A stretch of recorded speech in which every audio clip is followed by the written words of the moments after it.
Before I take your questions, I would like to point out to all of you once again have access to the most transparent and accessible president in American history. There has never been a president who communicates with the American people and the American press corps as openly and authentically as the 45th and now 47th president of the United States.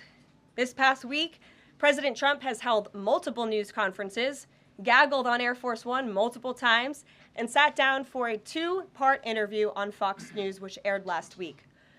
As Politico summed it up best, Trump is everywhere again.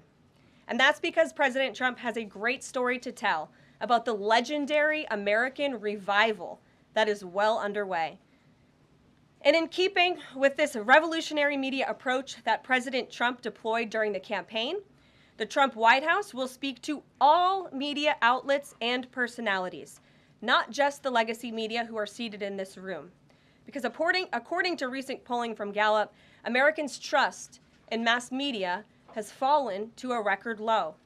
Millions of Americans, especially young people, have turned from traditional television outlets and newspapers to consume their news from podcasts, blogs, social media, and other independent outlets.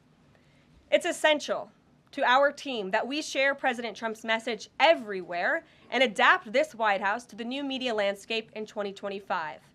To do this, I am excited to announce the following changes will be made to this historic James S. Brady briefing room, where Mr. Brady's legacy will endure. This White House believes strongly in the First Amendment, so it's why our team will work diligently to restore the press passes of the 440 journalists whose passes were wrongly revoked by the previous administration. We're also opening up this briefing room to new media voices who produce news-related content and whose outlet is not already represented by one of the seats in this room.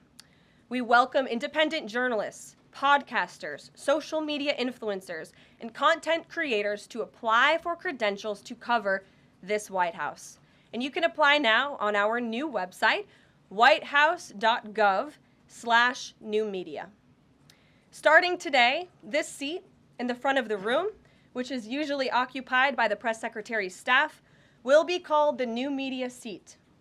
My team will review the applications and give credentials to new media applicants who meet our criteria and pass United States Secret Service requirements to enter the White House complex.